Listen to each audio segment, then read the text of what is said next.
All right.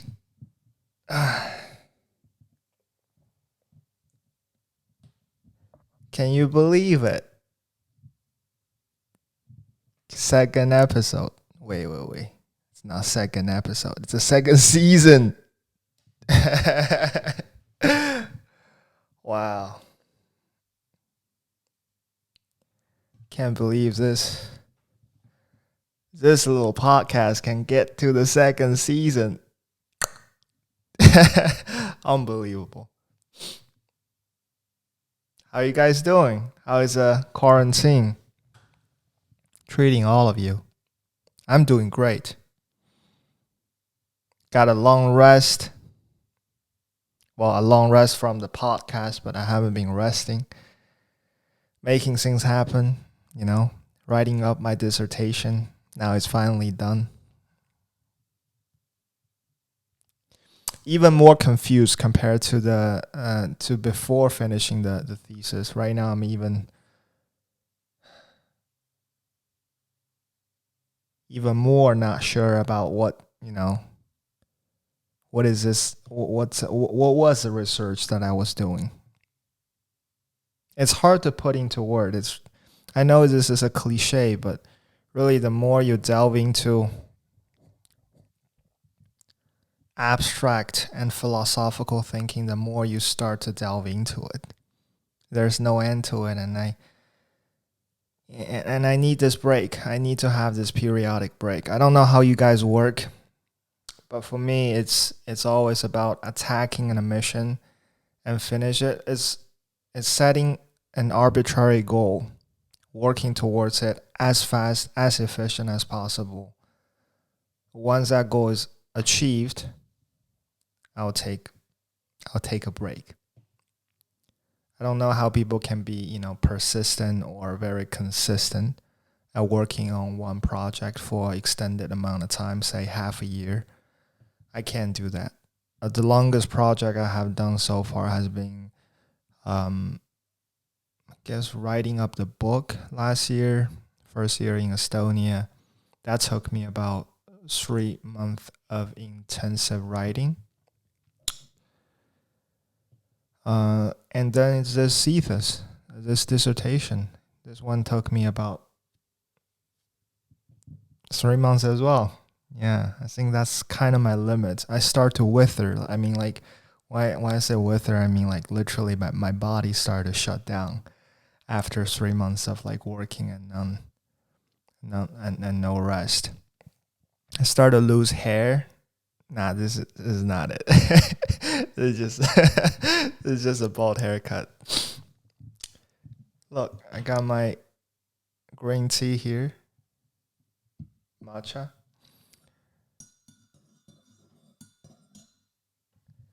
It's about 11 o'clock at night on a Tuesday night. And we're coming back on the second season of Never Off the Boat. Man, this is nice. This is really nice. Just let me indulge in this feeling a little bit, all right? I'm sorry. I mean my feelings. All right, where were we? Limits, working limits. 3 months.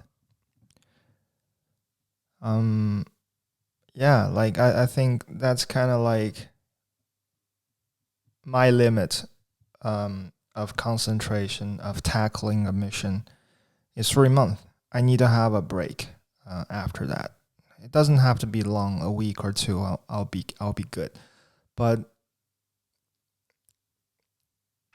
I need to have these intervals, right? I need to understand there is kind of something got accomplished. That sense of accomplishment is of crucial importance for me. Like, I need to know that I have actually done something. So in the sense that writing the book was one, I want to finish that one. I want to finish the book in 3 months. And now writing the dissertation, my doctor's thesis, was another one, a big undertaking.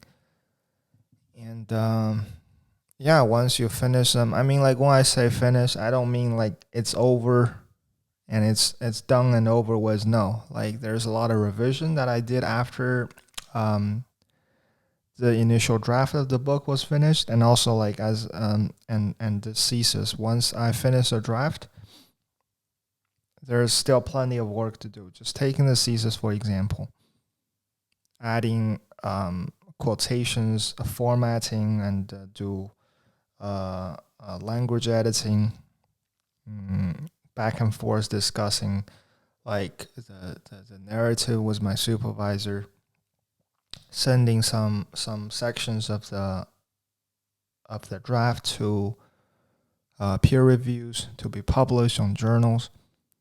So there's a lot of I guess, how do you put it? A lot of actual work that need to be done, but they're kind of like surrounding this core task I was trying to tackle. Everything else serves in my head. I know people might have different opinion as for which one is a priority. I know a lot of academic take publication as their priority, but for me, no. And for me, it's about writing that narrative. It's about telling that story that I went through in the research. So once that actual storytelling, or the most important storytelling, the raw storytelling was completed, everything else serves that, and it's quite natural. I know how to orient it. And I know how to orient myself in this whole network of tasks now, because the central piece is already there. That's a narrative. That's a story. And how to like put referencing there, how to initiate or construct academic discussion, intellectual debate, and how to send them out to publication, how to navigate bureaucracy around graduating from a PhD. Everything else become quite easy. But nailing down that central piece, it took a lot of effort. And I don't think I could have done it. I don't think I could have done it like in a very persistent or consistent. I don't know what's the word for it. I don't think I can break it down to pieces and do it like in a lengthy period of time. Because a recommended time frame for writing a PhD thesis in humanity is roughly half a year, right? That's a time frame. In half a year, you would write the initial draft. And that means the daily workload should be around a few hours, 3 to 4 hours. That's a healthy workload for a PhD researcher. But in my case, I couldn't have done that. I didn't even try, because I know that just wouldn't work out for me. It would lag too long, and I wouldn't be able to exert effort in that long period of time. No. For me, I wanna do it quick, like really snappy. 3 months was already really long. I was exhausted. Every day I was working at least, I would say, 10 hours a day. So I wake up at about what time? I normally wake up at somewhere between 8 to 10, and then I go to sleep at about 1 to 2 or 3 in the morning. And during the day, I'm either walking around in the apartment. Because of the COVID, I don't go anywhere. I don't go out. I do groceries once a week. But yeah, besides that, I don't go to the gym. I don't do anything else. I work out at home. So everything is in this apartment, in this 53 square meters. Yeah. But yeah, during the day, in that 18, 19 hours that I'm awake, I pace around in this room, in this apartment, from the living room to the bedroom, from the bedroom back to the living room, back and forth. Listen to music, mostly just soothing, lo-fi, I guess, soothing lo-fi, some nature sound of raindrops, and for a while I was addicted to like listening to this kind of ambient sound of people walking in the rain in urban settings, like in New York City or Tokyo, those busy city, but just busy traffic. But then also there's a little bit of rain, a little bit of a natural element in there. I was really into that for quite a while. I think a month or two. I would write my dissertation to that sound. It was really productive. I feel like I was almost in there, but also sheltered away, and also sheltered away from that. It's a very particular kind of feeling, almost like you're there but you're not. You're there, you're not. Simultaneous embeddedness and also detachment. I think that was very, very productive for me. Almost like I had an invisible what's that called? The thing that Harry Potter wear. Cloak? Is that what it's called? Invisible shield. That shielded you from the environment, that render you invisible to the audience, but you can perceive from your personal perspective. So yeah, that was challenging. I mean, working such long hours. I don't know how I made it, but it's kind of like a personal preference. I like it. I wasn't by any means like way too productive that way, but it's purely the only way I know how to do things. I couldn't do anything else, you know. My apartment was a mess during that time. I couldn't clean after myself. All the dishes would pile up, and until I don't have any dishes to use to eat, I'll clean them up in reluctance. What else? I didn't vacuum the room for like a few months, and there was dust everywhere. It was unbearable, but I guess it was kind of self-inflicted in the sense that I want to make myself feel that real pressure. It's not only a pressure in my head, because sometimes that pressure of a deadline is invisible. It's only in abstraction. It's only like, it's a number. Let's say I have to get it done before March 1st, right? But you don't know the consequence. But this is a real consequence. If I don't finish it, I would refuse to clean up the apartment, and I hate to live like that. It's inhumane, That's how I look at it. So living that kind of a challenging physical environment actually pushed me a little bit harder. That's how I interpreted this situation, but it could be I was just lazy. I didn't have the effort to do it. So the daily schedule was like wake up in a panic attack at about 7, 8, 9, 10, whatever. I would wake up having ideas about the thesis in my head and just wake up in gasping. And I would roll off the bed right away, grab my computer, because I normally put my laptop like right next to the bed on a night table next to me. I'll grab my laptop and I'll take it to the living room, put it up on charge, and I'll go boil 2 eggs. I'll boil 2 eggs, get a few like cookies, either cookies or some what's that called? Toasts. A few toasts. And yeah, I'll eat those eggs, toasts, or cookies, soft baked cookies, preferably. And so I'll be probably start writing. I normally don't know what to write. The first a couple hours are normally a waste of time. I'll just be sitting there writing and like 10 ending a line, nothing productive, and then I'll ramble. I'll say something um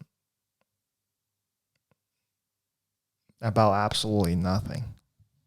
I'll just write at least a page. It'll be useless. I know it. Even when I write it, I know it would be useless, but I write it anyway just because it's the only way to get things rolling. If I don't write anything, I'll not write anything the whole day. That's how it worked. I know it. That happened. But once I get the ball rolling, say that I write a few pages, even though it's useless, even though I know I wouldn't include them in the final thesis, it doesn't matter. Then eventually something comes out. It comes out of the process. And now I'll start to make connections. Oh, this reminds me of some other research I have seen.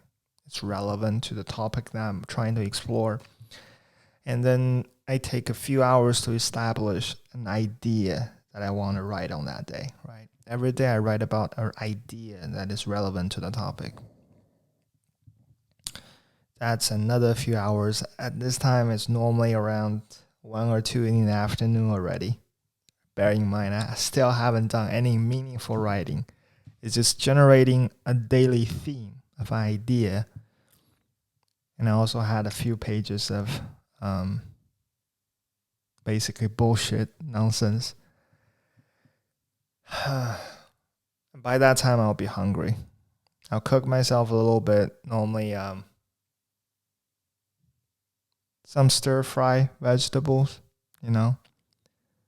I find myself eating less and less meat during the writing of the thesis just because meat get me dizzy. Not dizzy, what's that word for it? It get me sleepy and get me slow and dull. It consumes a lot of energy for me to digest animal protein. So I cut back on that. Most of the days I eat 2 eggs. And that's pretty much it. As long as meat, animal product is concerned. I'll have stir-fry vegetables. I'll have some rice. I'll season them with a little bit of teriyaki sauce. Or, I don't know, I'll just salt. Nothing fancy. I'll eat those. I'll take a nap, maybe, if I'm in the mood for it. Half an hour. I wake up. I watch some YouTube videos. I don't know why I watch those because it's really random. I watch car reviews. I don't even like cars. I watch car reviews. I watch... What else did I watch?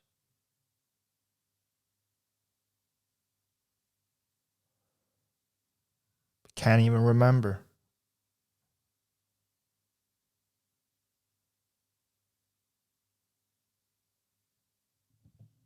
I really can't recall. They're just there because I really need I really need some break from my own thoughts after the morning. And I'll spend a few hours just mindlessly, I think 1 or 2 hours mindlessly browsing videos on YouTube. And after that, my head are pretty much empty. They're filled with garbage information. And they're very far away from the idea I developed in the morning now. And then the next step is trying to recall that idea as quickly as possible and see what comes back to me the quickest, right? There's the thing is, idea in my head is not. It's not a lump of things. It's not like a tightly knit, a small collective of entity. No, it's not like tightly packed. It's loose. It's kind of like, it's, how do you put it?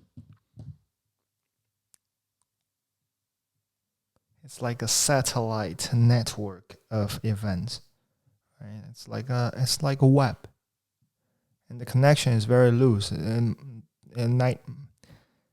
it's a very feeble of a connection they have with each other, all the elements of the ideas. And this kind of idea are only they're only tangible to my head.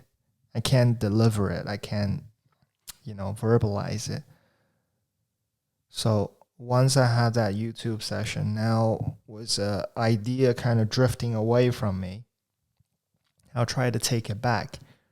And it's kind of like the fisherman taking back the net he used to fish. You pull on one dot or one small portion of that idea and you see what else comes back, right? And what else comes back quick?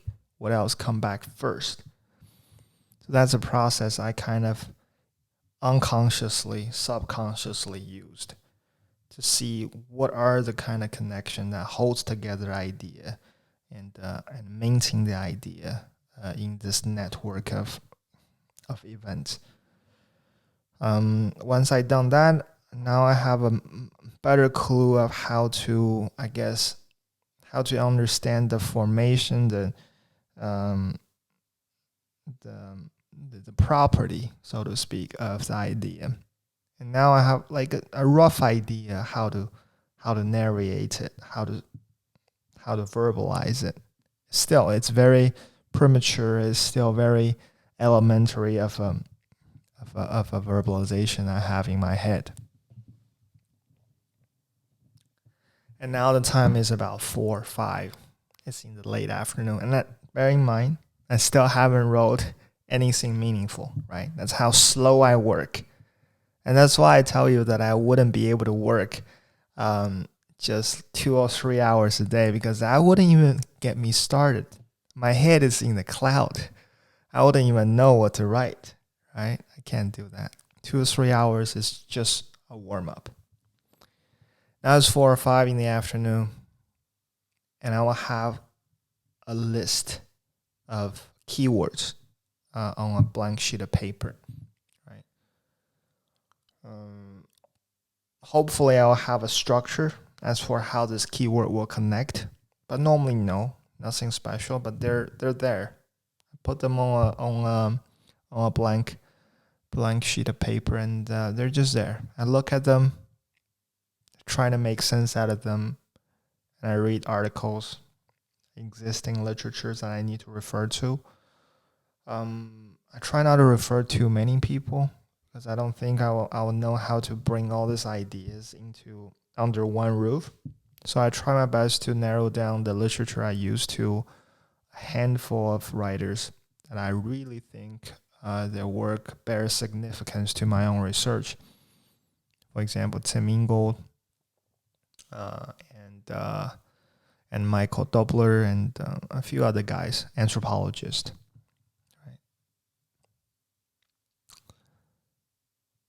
After all those are done, now we're looking at about 6 o'clock, 7 o'clock. I'm hungry again.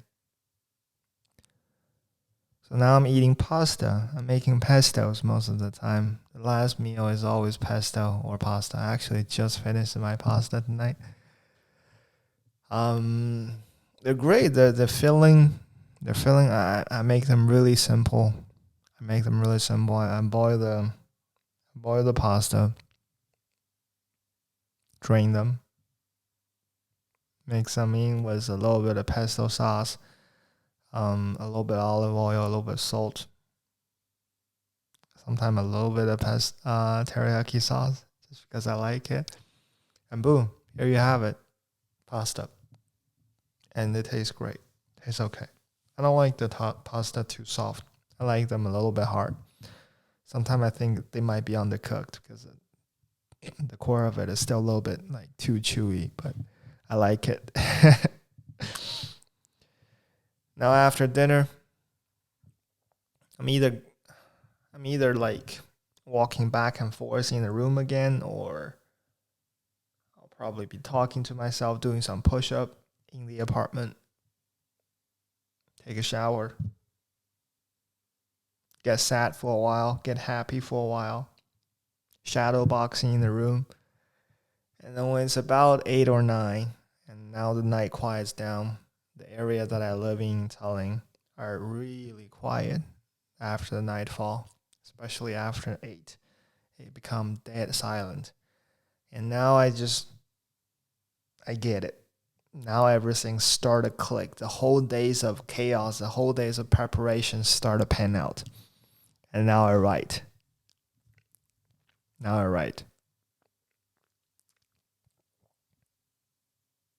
And the writing really wasn't the hard part. I can write about five pages, I think, in 2 hours. 5 pages, how many words is that?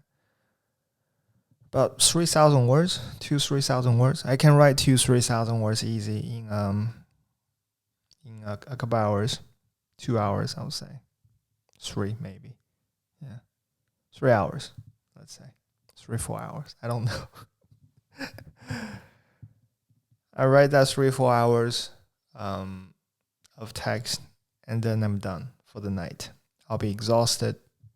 I'll be drained, like emotionally, physically, all kinds of way. My whole body would ache because my neck is like arched. It's hunched over, like this, sitting in front of the MacBook, 13-inch small MacBook that I use. So yeah, it's always my arms and shoulders are always under tight pressure. No. They're always kind of like stressed, right? And now it's time to relax. And I don't know. I walk around a little bit in the room, talk to myself a little bit, and then I go to bed, watch YouTube video that I can't remember anymore. It's just nonsense. Reviews, people talking about products, or what else do I watch? I really can't think of any.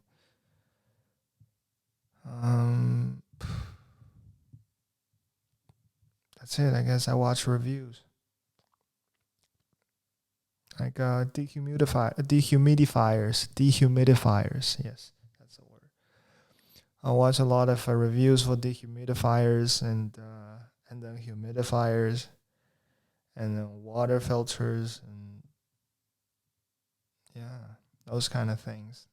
Again, it doesn't really matter to me what they're talking about. It just matters to me now as an opportunity to deload the mind. The whole days of work has entangled the head so much into the research and so much into the idea that I spend the whole day developing.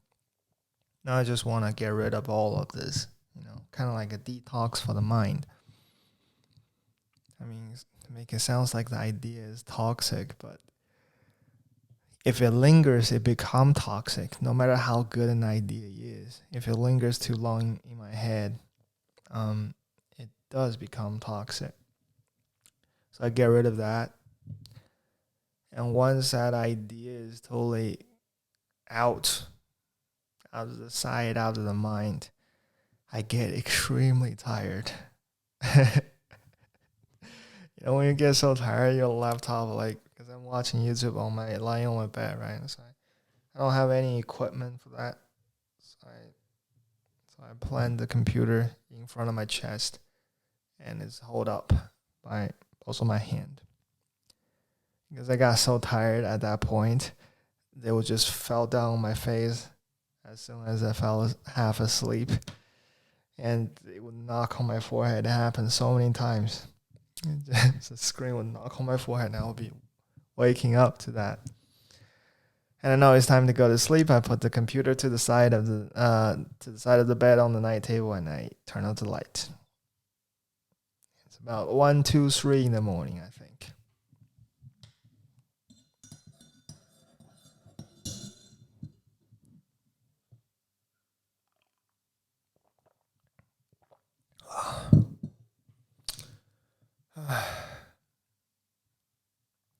Matcha is the best.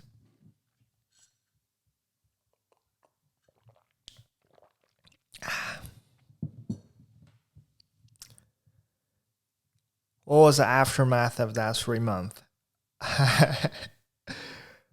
every day working like that with no rest. I don't take Sunday off. I don't take Saturday off. No, it's just, again, it's not how I work. It will be too long of a detachment from the ideas, and that wouldn't be productive. I need to keep it just, close enough, but not too close. That's the distance I want from ideas. And 3 months of that kind of intensive encounter with ideas, with thinking, with writing up the things. I lost I started with 84, 85 kilos. That's my normal weight. Right now I'm again 84, 85 kilos.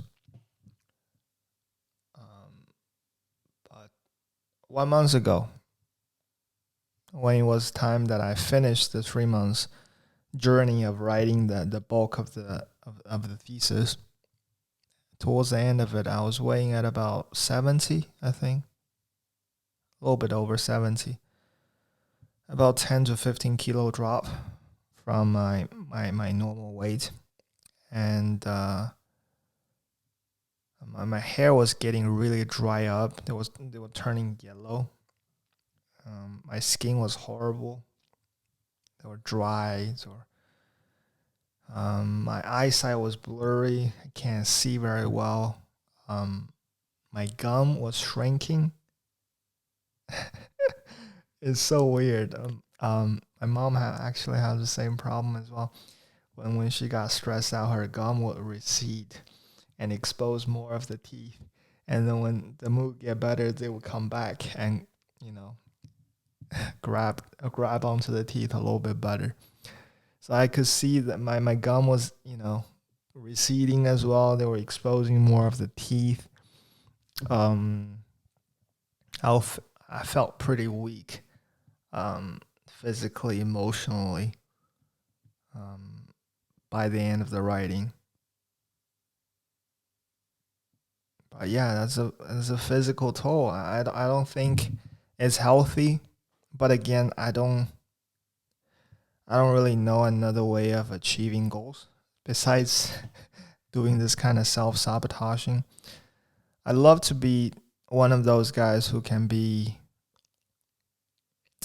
effective, but also like who can balance out different aspects of life. Let's say like spending a few hours of work and then waking up to like a half an hour yoga session or meditation. That sounds amazing. I'm telling you, I'm not saying I don't want that. I look up to it. Like I look at IKEA catalogs sometimes and I imagine what kind of people get their life so together and they live in. I know some people do, their apartment looks so artistic, so bougie, so well organized with carpets and stuff, right? I mean, my apartment is clean most of the time, but it's functionalist. It's not really bougie. There's not so much like intentional decoration. Everything serves a purpose, pretty much.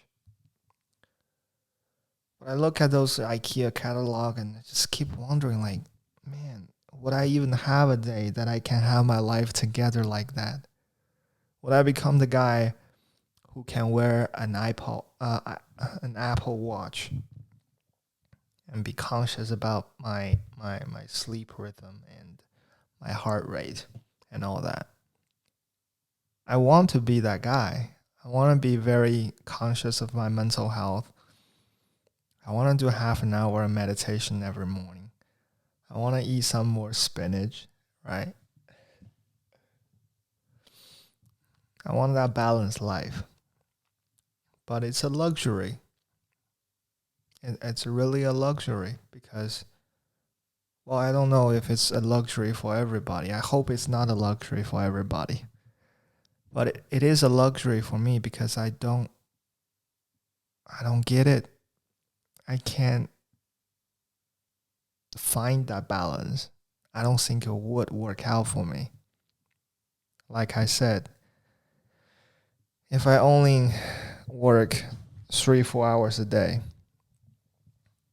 Not even that. Let's just say that I work for an hour and I get up from my chair and look to the distance for a couple hours just to relax my eyes, or take a short break for a few minutes. I won't be able to do it because it took me a long time to concentrate on delving into that idea to find something I want to write. And if 1 hour will barely get me started. And now if I take a break right away after that 1 hour, all the work will be, I guess, a waste of time now. All the previously invested time will be meaningless now because, it's discontinued. Once I take that 5 minutes break, even though it's really insignificant amount of time, I will have to come back and refocus. I can't. It will take a very long time. I'll have to start from the scratch. It just wouldn't work for me that way, right? For me, the only sensible way, if I want to write,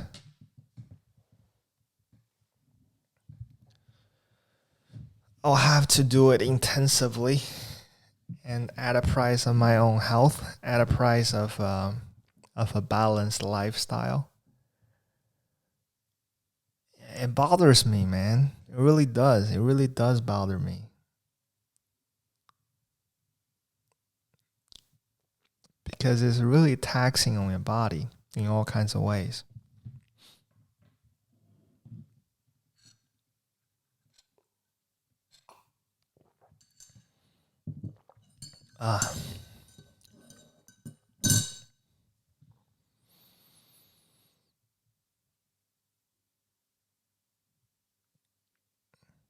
My mom called me sadistic.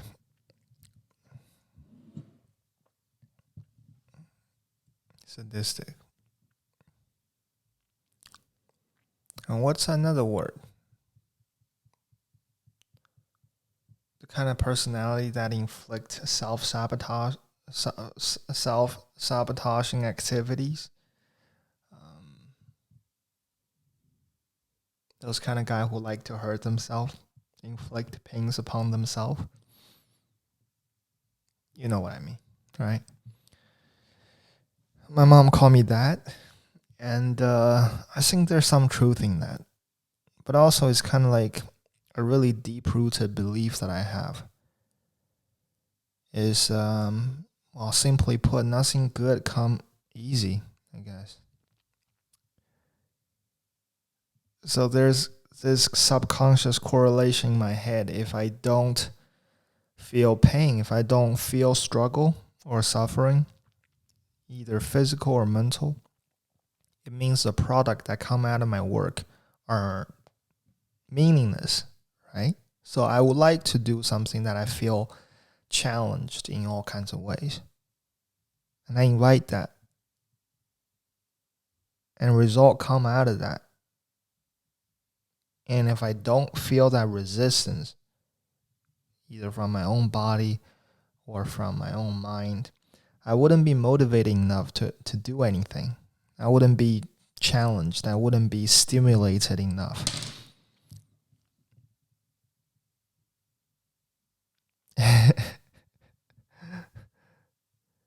Now I'm telling you, I just told you I think it's a bad habit, but I if I'm being totally honest, I'm also kind of proud of it. It's a paradox. One side, I'm really worried about if is this kind of lifestyle, how long this kind of lifestyle is going to, how long can I carry along with this lifestyle? I'm not sure of it. How long can my body take it? How long can my mind take it? I'm not sure. I got a big head, but it works just like any other normal human head. It got a capacity, it got a limit, it got a breaking point. So is a body. So I'm not sure how long I can carry along with this lifestyle, but at the same time, I think I'm also proud of this practice a little. This is a little shenanigan that I created for myself. It's kind of a working arrangement. I feel proud about how much I have trained myself to endure just for my own endeavor of looking for a meaningful life, of doing all the meaningless things, and doing all the things that are meaningless to other people's eyes, but very meaningful to myself. Right? That's my own volition. That's my own dedication to an idea of meaning. I guess I'm secretly a little bit proud of myself in doing that. I consider that an intrinsic kind of a motivation. So yeah, worried, proud, a little bit feeling accomplished once something is done. And now I'm on track to finish the PhD this summer. I'll be a doctor of anthropology. And really, there's not... What am I going to do with this PhD? PhD in anthropology. I wouldn't teach. I don't want to teach. I tried teaching last time, so I don't like it. But what would I do? Anything. But not teaching. Not doing research in anthropology either. I just don't like it. I spent the first 29 years in university learning from books, right? I got enough of it. It's time for a change. I want to do something different. I want to do something with my hand. Continue with my woodworking, selling custom-made furnitures, fly an airplane, travel a little bit, teach kids English, teach Chinese kids English, teach foreign kids Chinese. Whatever. I just don't want to learn anymore. I don't want to learn from books anymore. I don't want to stay in academia. I don't want to discuss. I had enough of it. Now I want to graduate. But yeah, in retrospect, or at least from the outside in, looking from the outside in, my endeavor of getting this doctor's degree is pretty useless, I would say, because I'm not going to use it.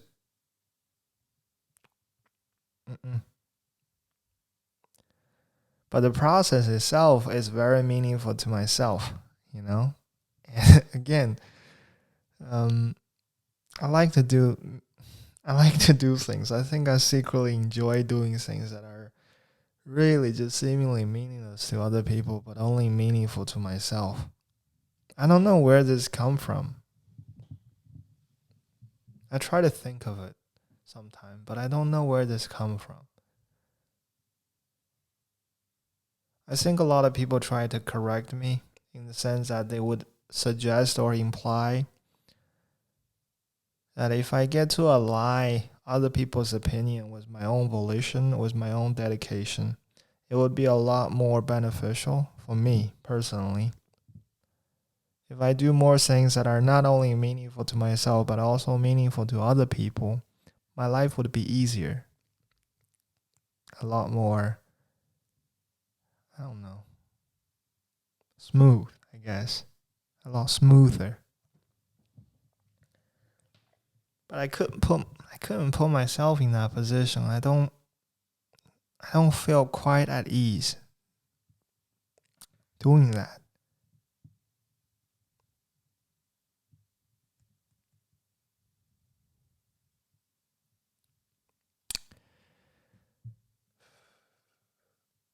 Growing up, we have this in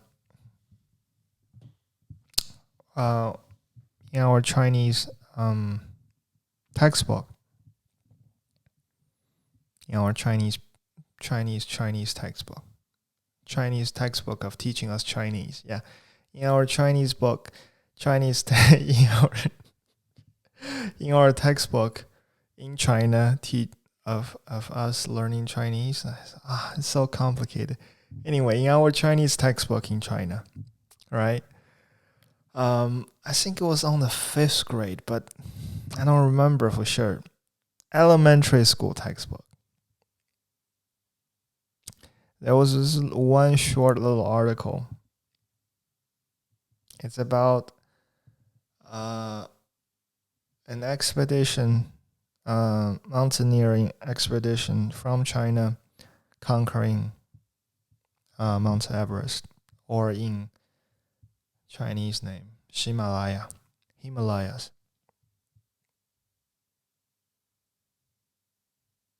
What's the name?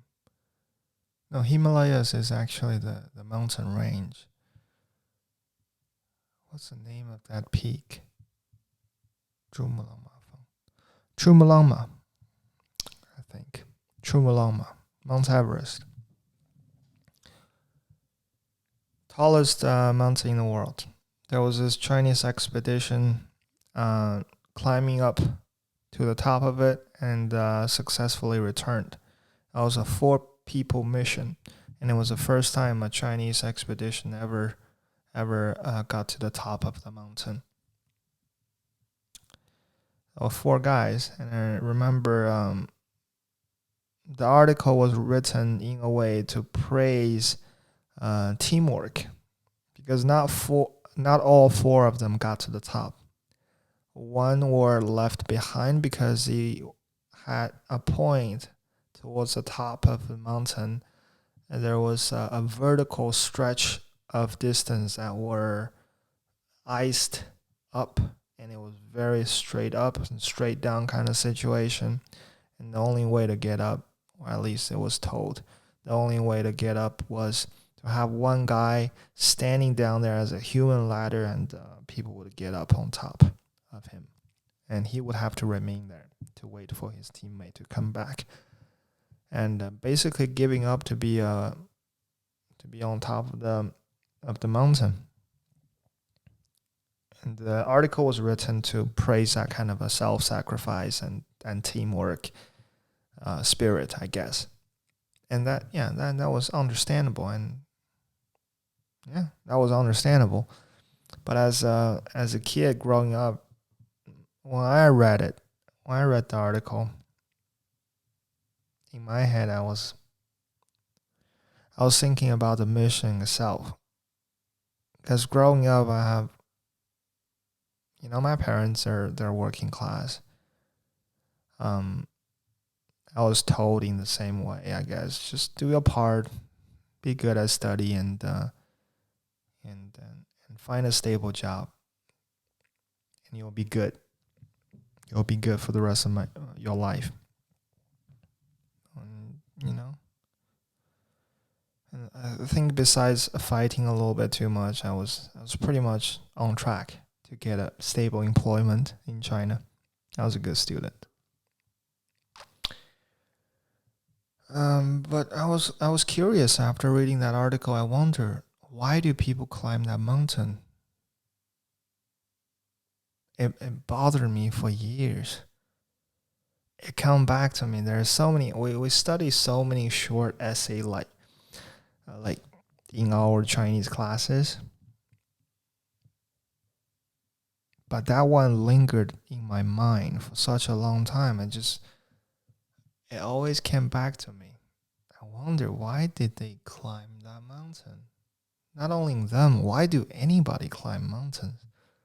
I was fascinated by the idea. Like, what are you getting to the top for? There's nothing there. There's nothing but death.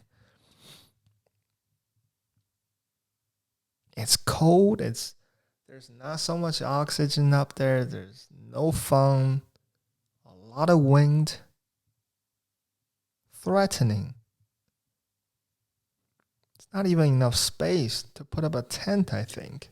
You go up there, you stay for a few minutes, probably take a picture as an evidence that you've done it, and then you come down. Why are there people doing it?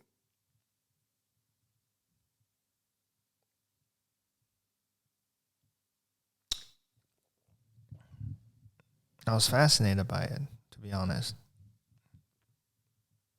Well, as long as I can remember. I'm not making direct correlation, but I think that was the first instant I can remember that I picked up the interest. I picked up an interest in extreme sport or expeditions, or I guess in general doing things that are kind of meaningless in my head. At least I don't see what's the point in doing that. But nonetheless, I was intrigued by it. Somehow I feel like, yeah, I can feel it. It does mean something, but it still looks meaningless. I like that. I really did. And I remember years later, I read another, no, not a book. I watched another movie. It's called Into the Wild. It's about this young college graduate who, well, as far as I'm concerned, let go all his material belongings, sold his cars, burned his money, and went into the wild of the Alaska forest and tried to hunt and live on his own bare hands. It was that kind of a story. He died on out of starvation or food poisoning in a deserted school bus that was in the depths of the forest in Alaska, wild.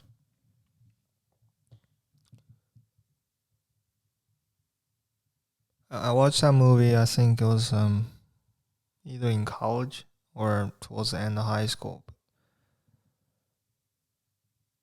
Same, like I guess for very different reasons. I was also very encouraged in a way. I look up to it for some reason. But there's another side of me, and it's telling me that I shouldn't look up to this. This is not healthy.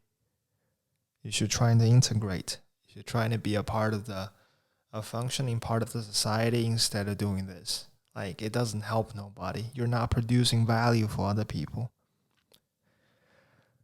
And yeah, again, it's a very conflicting kind of a sentiment I had.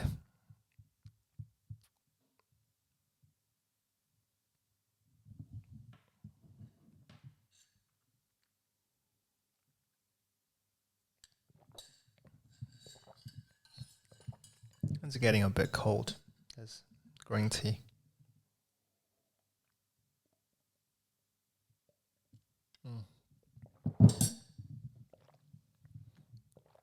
Still good though.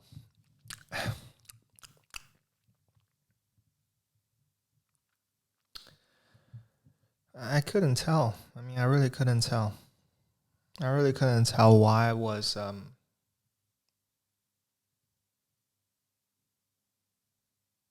attracted to doing meaningless things.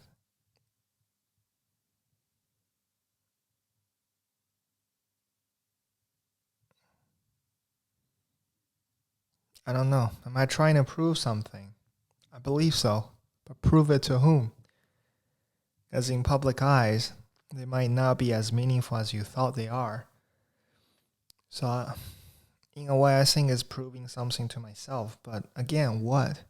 Because I haven't established what are the meaning of these things to me personally either, you know? Subconsciously or in a very intuitive way, I know they are meaningful to myself, but I didn't know how to pinpoint it. I still don't think I know how to pinpoint it. It's a vain sense of accomplishment that are backed by nothing, but they're so strong of a feeling. I just know I have to do it. It's almost like I'm doing it because I set my mind to doing it. And now I need to finish it just because I already committed. Is this stubbornness? I believe so. A little bit. Again, am I proud of it? Yeah, a little bit too, you know?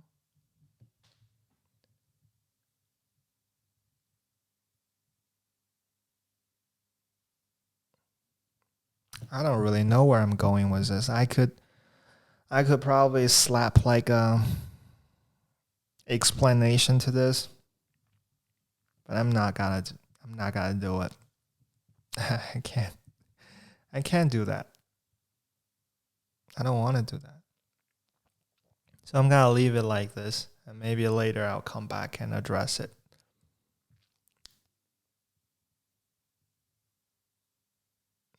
This is the moment I'm gonna change topic now.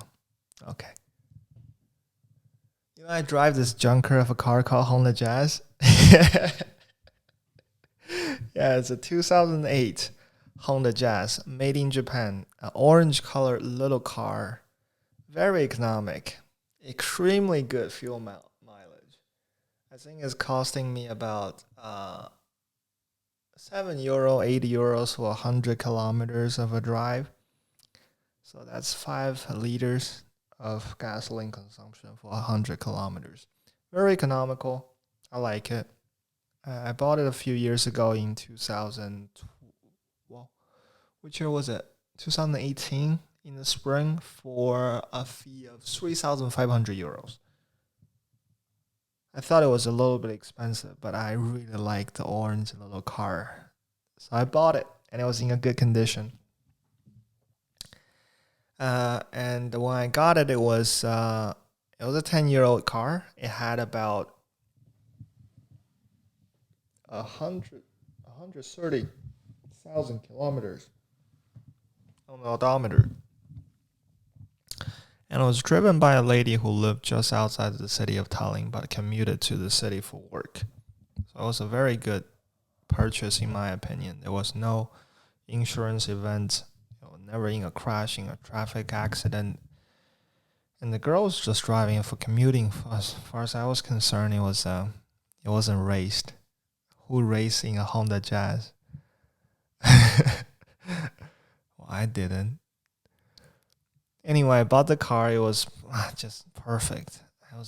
I don't have many cars in my life. This is my second car. The first one was the one I drove in Japan. A light car, they call it. Was a 660cc engine, and it was a Honda Life, only produced in Japan and sold in Japan. So this is my second car, Honda Jazz. And since I got it, I own it for 3 years now, a little bit over 3 years. Or is it 2018? Oh, exactly 3 years. Yeah, in the 3 years I have driven it for an additional. Now the mileage is at 190,000 kilometers. So I have driven it for roughly 600,000 kilometers. 60,000 kilometers. I've done 2 around Europe road trip with the thing. Have seen definitely a dozen of European countries. It has received a few fines along the way. I've parked illegally in a few spots along the way. But overall speaking, it's still in a pretty good condition. I got into a little bit of a bender fender in Poland. I was changing lanes. And then somebody behind me was in really high speed and just crushed and popped out the side mirror of mine. And that was the first car accident I had. Had me sweating quite a bit. And the Polish police showed up and told me that I was 100% at fault because I wasn't taking into consideration what somebody behind me when I changed the lane. But to my defense, I feel like if I have finished changing the lanes and 5 seconds later somebody crashed into me, I think he was just probably speeding too much, right? But never mind. I was on somebody else's place, I guess. I deserve a little lesson to be more extra careful. First accident, and the second one was my fault. It's in the parking lot of my place, my apartment here. and it was icy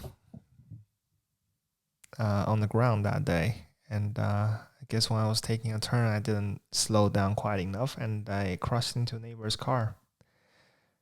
His car barely had a scratch. It was a big SUV, but mine was seriously damaged on the front. A light was broken, and a part of the front hood was bented. I was basically made of plastic, in my father's words. All the Japanese cars. But yeah, so far I had these 2 accidents. But besides those, it's extremely reliable of a car. There's nothing need to be done with it. I change engine oil regularly on them, and that's all I need to do. They have been driving like so smooth, like butter. And this year, when it's about time to change engine oil, I went to the car shop I normally go to for all the tire change and all the car related stuff. For those of you who are listening who don't live in Estonia, like up in the north, we have to change tires twice a year. So when winter come around, you put on studded winter tire with all those like little nails, like steel nails in there, to give you extra tractions on the ground, on the icy, snowy road. And when spring comes around, you put them back onto you put the summer tire back on, so you don't damage the road with those studded winter tires. So yeah, at least twice a year, at least half a year, you have to visit the car shop to get the tire changed. And it costs about 35 euro. It's reasonable, I think. But besides that, I also do all the oil change at this car shop. It's just in VMC. It's close to the place I live, about a 5 minutes drive. So I go there for pretty much everything. The guy who ran the place was extremely friendly guy. Very nice, very well spoken. I liked him. And I go to his shop and I do all my car work there. But I think 2 weeks ago, I went there for a regular 10,000 kilometer engine oil change. And I went there, did blah, blah, blah, did all my oil change. And because I had an engine light on, the check engine light on, and I was like, oh, maybe I should let them check it out. So they did check it out. And they told me that I need to change thermometers in the car, and then there's a broken, the transmission oil need to be changed. You know, my personality is like, if I know there's a problem, I want to change it. I want to address the problem sooner than later. It's not, I wouldn't call it perfectionist. I just think it's kind of like respectful thing to do, especially when it comes to cars specifically. Like I think I need to take care of it because, well, I rely on it for safe transportation for multiple years, and it's common decency. I'm not trying to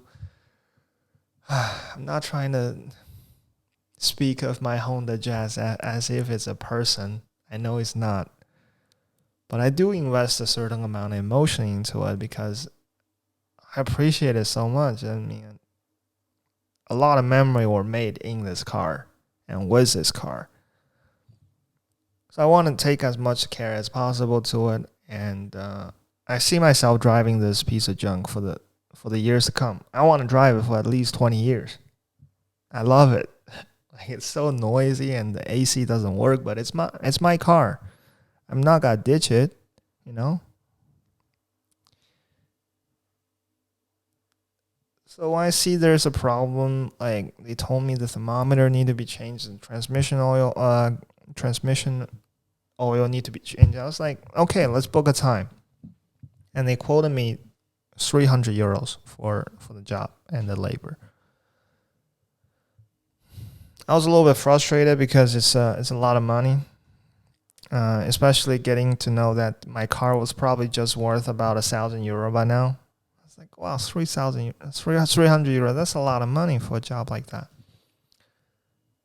But nevertheless, I was like kind of eager to get the fix. I don't want it to the problem to linger. I mean, sooner than later. If it need to be done, like I'll do it, right? Within reason. So I said, like, let's book the time. So I did. I put the date down. I said, let's do Friday. It was a Tuesday, I think, or Monday. And I was driving back home. On the way, I started to think, you know what? Transmission oil, it sounds so familiar. With all the knowledge I gained from all those car review videos I have watched so far during the quarantine, let me try to think what that is actually. Transmission. Transmission is that thing where the stick in the car is, right? The drive, the reverse. Okay, that's a transmission. At least that's lever is connected to a thing that is called transmission. And the oil is to lubricate that little mechanism in there. I'm picturing a box and it's full of oil in there. Like, wow, this thing feels familiar. And you know what? It was familiar because I changed it last year. And again, all those meaningless YouTube car review, car repair video come in handy now. Because I know transmission oil are not supposed to be changed every year. They're not like engine oils. They're in a very sealed little location, a metal box, so to speak. So they either need to be changed after 100,000 kilometers or longer, or some manufacturers of cars even recommend a lifetime no change recommendation. So in my head I was like, that's strange. And I look into the glove box because I keep all my receipt for the car works. And I did find that transmission oil change at the official Honda dealership 1 year ago. Exactly 1 year ago, actually. So my car was a little bit jerky at that time, and I went to the shop and I asked him to change the transmission oil for me. So now with this, I'm like, are they scamming me? Like, not the guys at the dealership, but the guy that at the car shop I went to just now. So I decided to visit the dealership. I asked them to take a look at my car as well. And they did. And they came back with a report and they said nothing is wrong with your car. Everything is perfect. The transmission oil are looking good. They're not low. Like the car shop told me. They don't need to be changed because we changed it last year. And their change was like the Honda recommended product. So they're good. And there's no leaking whatsoever. Besides that, the thermometers or whatever they were referring to, they don't need to be changed either. They're good. It works. So yeah, they said, well, we know better because we're an official dealership. And I trust them. And on the way back, I drove back to the car shop. I wasn't going to confront them, but because I previously ordered some window wiper from them, so they need some time to ship it over just during the day. So I went there and picked it up in the afternoon. And the guy in the car shop were asking me, so did you go to the dealership to check? I told them I would go visit the dealership before I left. So I was telling them, I said, I've been there. And he was like, what did they say? I said, they told me like there's nothing wrong with the car. And the guy said, okay, so maybe they have better computer than us. I was like, well, maybe. I don't know. I have no idea. And the guy next to him, another employee at the shop, sitting behind the counter, I was talking to him in Russian now. And they said something, and I didn't understand. But the guy was like, well, did they check physically if there's any leaking? I told them, yeah, I think they did. At least they told me. I don't know. I mean, I have no idea how you guys actually what you guys actually do with my car. And just take all of your word for it, at face value. And they didn't say anything. So I was like, okay, let me just please um, cancel my reservation for the job. And they're like, okay. And it was really strange because, like, I feel like they were more offended than I was. I feel like I should be in a position to be a little bit upset because I almost just got scammed. Not only they were going to do some work that were probably unnecessary for my car, and also they charged me a higher fee even than the official dealer, Honda dealership, when it comes to the transmission oil change. But even with that, I wasn't upset. Like, not even a little bit. Like, even if I'm not going to speculate on whether or not they were trying to scam me. That's beyond the point. Okay, if they were trying to scam me, let it be. I mean, again, it's not something I can control. Let them do their thing. And if they're not trying to scam me, good. I'm happy. But either way, it's their action. It doesn't reflect anything on me. So I'm not concerned with it. And if anything, I didn't pay for that. And I'm feeling pretty happy, actually. I'm pretty lucky to double check at the Honda dealership. And now I don't have to pay for the service that I didn't need. I think I didn't need. So far, I have driven it for additional month after that incident, and everything works fine. So I guess I really dodged a bullet there. Dodged a $300 bullet. 300 euro bullet, sorry. But yeah, I don't know. I wasn't offended, but they did. The guys at the car shop, they seemed offended. Like, I don't know why. I really don't know. I think either I don't know, they feel betrayed that I even went to the car dealership, Honda dealership, or maybe they're just embarrassed by the fact that I called them out for their potential scamming, and now I don't know. But anyway, that was a really interesting encounter.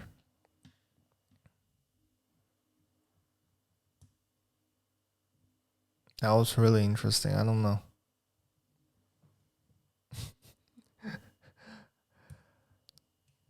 Would I still go back? Yeah, I still would go back to the car shop. I still want them to change my car tires because they're close. But besides that, I think I probably wouldn't. I probably wouldn't go back anymore. Besides the car tire change, because I don't feel like I can. It's not about trust. It's just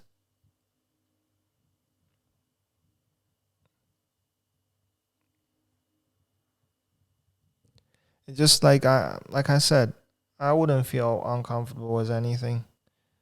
Because if anything, I think I learned something about this encounter. I think now I'm more cautious, and I think I'll double check a little bit more when it comes to car related stuff. But for them, I think it's uncomfortable. So I don't want to go back and make them feel uncomfortable. Like, I'm here to confront you. Now I'm here to supervise you. Now I'm here to give you a second chance, because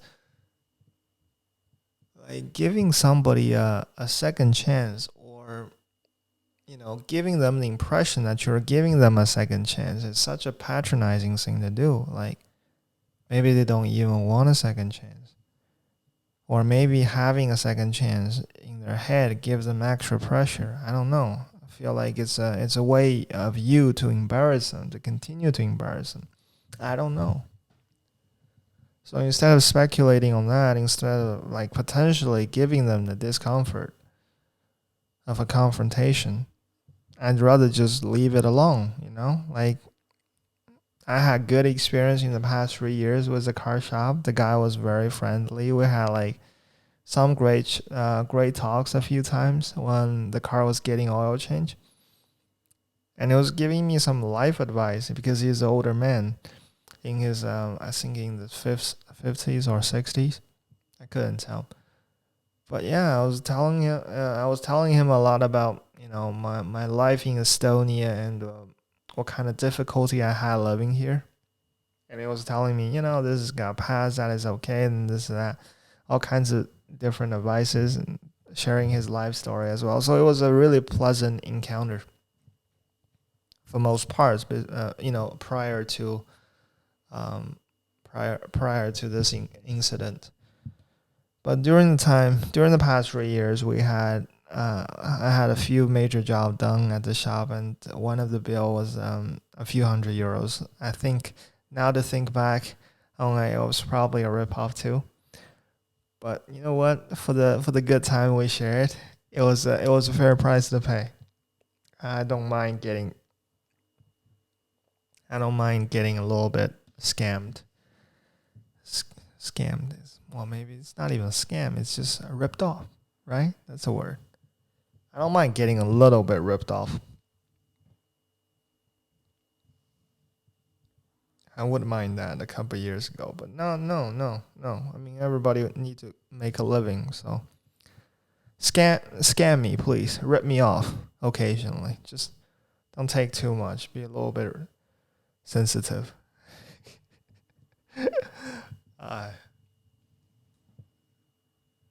Today is such a random little episode. I really don't know what I was going with this. I just had a feeling to come and talk a little bit. I think this season 2 of the podcast, Never Off the Boat. I have a general ideas, right? Just in this past 1 hour and 17 minutes of 17 seconds of podcast session, I kind of get like a general idea of what I want to do in this year for the season 2. I do want to invite a few other what's that called? A guest coming to the show. A few people that I find interesting. I want to talk to the show, but I would be structured in a way that is half of the time would be with a guest and half the time just by myself, kind of consistent, like the format that we used in the previous year. But it was in the last year in season 1, it was mostly just because it was difficult at times to get guests. But the intention back then was to get a guest on every single podcast. So I think conversation would be like a good way to express ideas. But now I feel after the first season, and especially towards the end of the season 1, we get more solo episodes, and I kind of got an idea of how this would look like if I'm just talking to the speaker myself. Talking to the mic myself. And it doesn't bother me as much anymore. Now I feel like I understand the rhythm of talking solo, of talking to myself, talking to the screen, to you directly. And it doesn't bother me. I think I got a few technique as for how to structure a different way of speech, a different way of talking, comparing to interviewing a guest. And it's actually pretty pleasant like this too, once I get like a hand of it. So consciously, as a change of format, I would like to have half of the episodes in this season as solo episodes, and the other half will probably be with a guest, right? We got to aim again every week for a new episode. That should give me enough time to put together some nice content for you guys. I was impressed. How do I put it?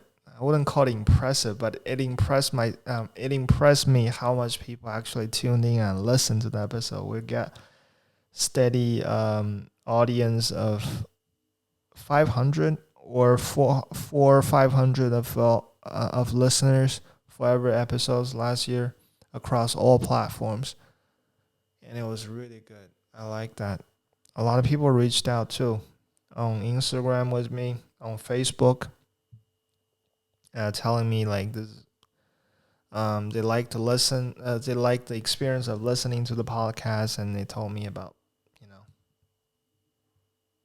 they told me some encouraging words, and I think it was very, very helpful for my mental health, especially in the time of the pandemic, when everything's shut down, and real life human interaction are limited to a minimum.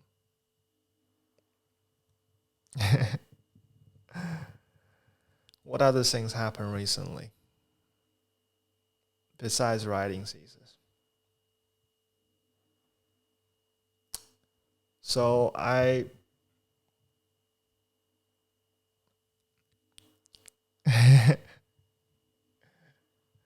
what happened recently?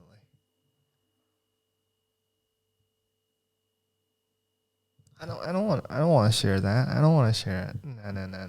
Not gonna tell you that. Later. It's not time yet. But yeah, in Estonia things are pretty quiet. I go out occasionally. I mean, I meet up with a few friends who are also loners staying at home. So there's a very low risk of transmission of the COVID. So yeah, besides that, I go to the grocery. I started to go to the gym again. They're open here in Estonia, but when I go inside, I still wear a mask even when I'm working out. I was the only one doing that inside the gym. That made me kind of look like a freak. I was a little bit worried about how would people see that. And once you start lifting, I don't have the time for that anymore. I'm busy curling. So yeah, I'm the freak in the gym who is wearing a mask. Everybody else seemed to be unbothered. Besides that, not so much. The winter are still pretty cold. Icy ground. And I bought a fat bike, a fat electrical bicycle that I wanted to do a little bit more exercise on, like some cardio, because I really hate like treadmills in the gym. Like I hate that thing. I don't know why. Like 15 minutes on a treadmill equals to a death sentence. It's exaggeration, I know, but I hated that thing. Oh my god, how can people like consciously get on a treadmill? This is torturing. I couldn't do it, not even for 5 minutes. I pushed myself hard for this, but this is definitely not my deal. So I bought the bicycle, and it's a fat tire one, so I thought I could ride it in the winter, but no, it's definitely not for Estonian winter. At least this one is not for Estonian winter. It still slips around like it's drifting all over the place. I hope like that when the snow melts, this could be a really awesome ride because the power is great. The electric motor give you all kinds of different settings. There's 5 different level of settings for the electric support. And yeah, it's a really pleasant ride. I love it. I tried it a few times in the snow, but it's just not the time yet. What else? Not much. For the Chinese New Year, which was this year on my birthday, February. I'm not. Fuck. I already said it. Okay, February 12th. This year is a new year. It's a Chinese New Year, and I had 2 friends over, and we made some dumplings with a wonton skin, which was such a fun experience because obviously you're not supposed to make dumplings with wonton skin, because wonton, for those who don't know, are filled with fillings that are way smaller in quantity compared to dumplings. Inside the dumpling, you have the filling that is size of let's a thumb. Let's say size of a thumb. That much filling for dumpling, a Chinese dumpling, the one I know, grew up with, right? But inside of wonton is a little bit, a teeny tiny bit of a filling in there. Let's say the fingernail, that little bit of filling. But we didn't know it was wonton skin. I knew it was wonton skin, but it was my first time on making dumpling, so I thought it's the same deal. And I insisted, like, yeah, we're just gonna power through. So we did. But the thing is, the inside, the minced meat and the celery mix we use as filling inside, took longer to cook compared to the skin. So the skin really got overcooked while the meat was just ready. And when we salvaged them out of the pot, the skin was kind of like just gluey and falling apart, kind of like jelly looking texture. And what we did was, we were hungry, all three of us, after the labor of like making the dumplings ourselves. So all we did was just at the beginning, we're trying to eat the dumplings. We're trying to eat the we're trying to eat the filling with the destroyed, gluey looking skin. But then we're just so disgusted by the skin. When we ate it, I thought about, this looks like Neo coming out of the coming out of the Matrix. You remember when Neo in the Matrix, when he was salvaged or first unplugged from the Matrix, and there's this slug he was sleeping within, just pooped him out of the system. That feels like that sliminess really reminded me of our dumpling skin. It was kind of getting disgusting after you had a few of those.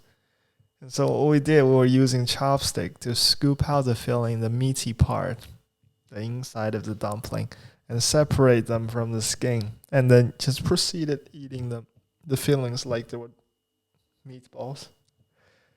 And then finally we were left with just a pile of pretty translucent, slimy looking skin, dumpling skin.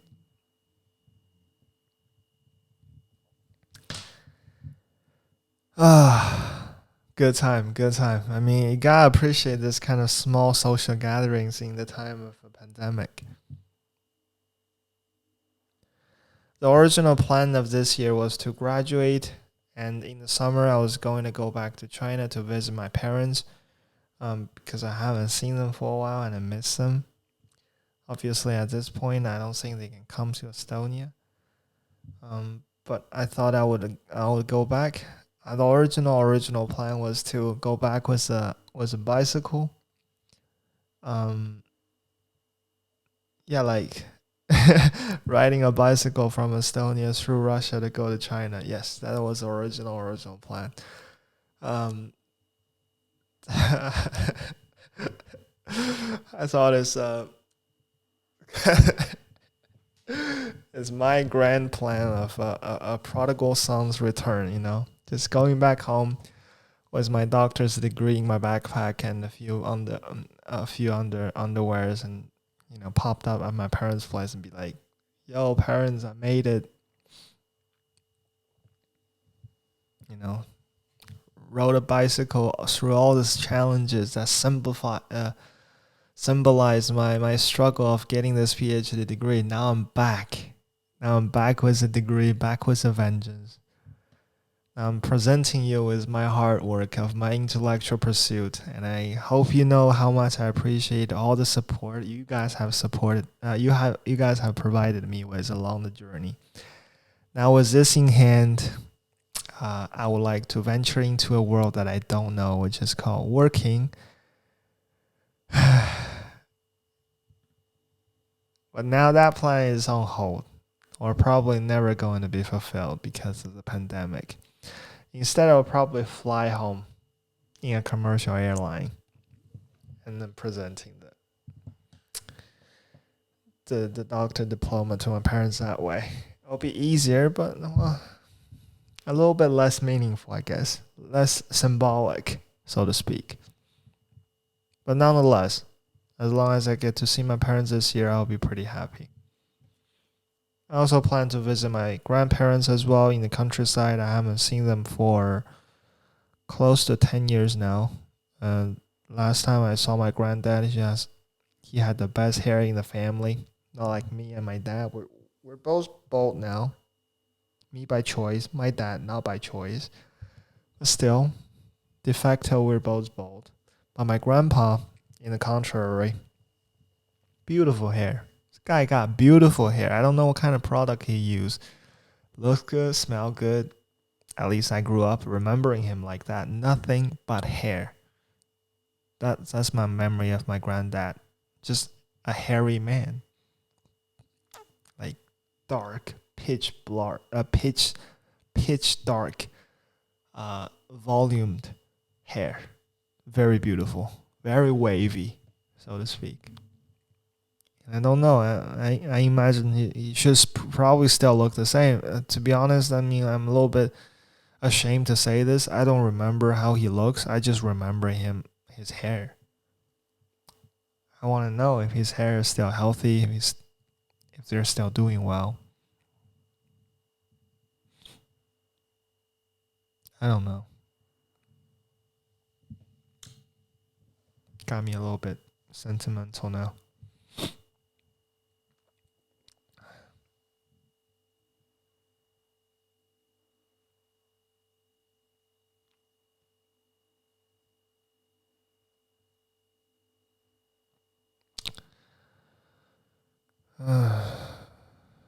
Pandemic.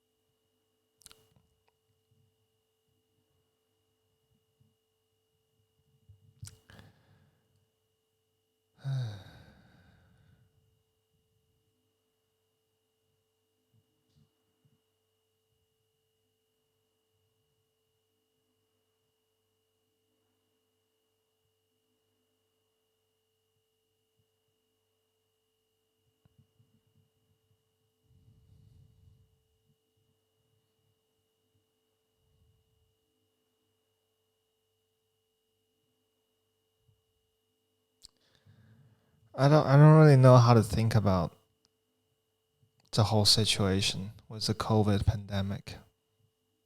It has definitely changed everybody's life. It has definitely changed my life. But I still can't wrap my head around it. It's just such a massive event. I couldn't understand. I'm such a small man. Even though I think I'm bigger than I am, but I'm such a small man. I have such a limited capacity to understand things. COVID is just too big for me. I can't wrap my penis head around this whole shenanigan, this whole deal that is still unpacking in front of our eyes right now. I don't know how to make sense out of it. I don't have that. I don't have that capacity at the moment. I don't know what to think of it. I don't know if it's bad. I don't know if it's good. I don't know what's gonna happen from here, and I don't know what kind of impact is it doing to our life. I hope I understand better about this, but I can't.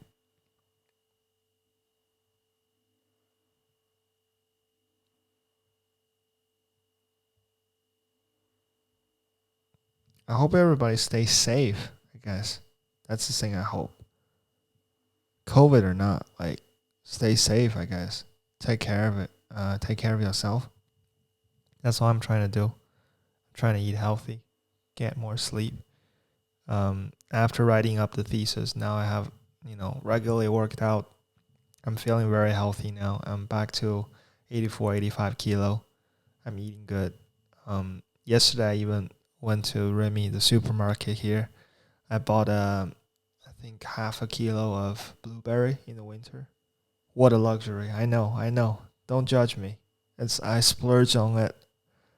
Uh, I was like kind of standing in front of the blueberry section of the supermarket for a good half a minute, just pondering if should I do this? Does it make me a capitalist? I stood there for a good half a minute and just thinking about it. It was €6, I think. And finally, I was like, "Let's do it. Let's YOLO this." So I did buy a little bit of blueberry and came back and ate it in a sitting, one sitting, half a kilo of blueberry gone, or even more. I think it was a kilo probably, like a big small little, a little bucket about my palm size. I think. Yeah, it was good. It was delicious. It was delicious. I love blueberries. But yeah, it's I eat well now. I drink green tea with a spoonful of honey in there, organic honey. I don't know what that means, but it's organic. I'm eating less meat, not consciously because I'm transforming. I'm not doing so because I'm consciously transforming into a vegan. I'm just doing this because I feel more awake when I eat less meat and eat more vegetables. Otherwise, I feel kind of sleepy or low energy all day. With more energy, with more vegetable in my diet and less meat in the diet, I feel more awake. I feel more bright. I feel bright. I feel more clear-minded, I guess. I have more energy. Did I say that already? Okay. Obviously, vegetable make you hallucinating too. But yeah, you guys, I think you should take care of yourself too. Pandemic is tough on everybody. I think in different ways. I couldn't even imagine how is it going. I haven't communicated this with a lot of people either. I I talked to Aaron, my friend in the States, and I talked to a few friends here in Estonia. But that's and my parents. So a handful of people, right? I still talk to these days during the regularly during the pandemic. But besides them, I really don't know how this is actually impacting people's life. How your life, for example. I don't know. Is it tough? I guess, but I can't imagine how is it. How do you really see it? I think the way how this whole situation is challenging in my case is very different from how it's challenging for you. Man, but no matter how challenging it is, what kind of challenges it is, just I guess one thing couldn't go wrong. It's about taking care of your body, take care of your body, your health. That's that's the only well, if there's any meaningful thing in this world, I would say this is one of those things. Take care of the body, you know, it carry you to places. It's not your shoes that carry you to places; it's your body. So get it regular exercises. Eat well. Eat some blueberry if you have to. You don't have to be rich. Just skim on something else, and then get that blueberry that you always wanted. In your case, it might not be blueberry. If it's strawberry, go get it. I'll definitely get strawberry next month or something. But yeah, take care of yourself. Recently, I think I'll try to get a Discord channel up. So some of your listeners, if you're interested, maybe we can have some what's that called? Live chat. We can have like a little group chat together. We can talk about things you guys are interested about Estonia, about your life, about pretty much anything. You know, it'll be really helpful for me to get to know you guys, and yeah, I think it'll be fun as well. So if there's a Discord room, if I get it set up, the link will probably be in the YouTube channel, in the description of the YouTube channel. So find it. Besides that, today's podcast is over. Season 2, episode 1, done. Oh my god, feels good. Feels good to be back. I feel like I really can't speak English today.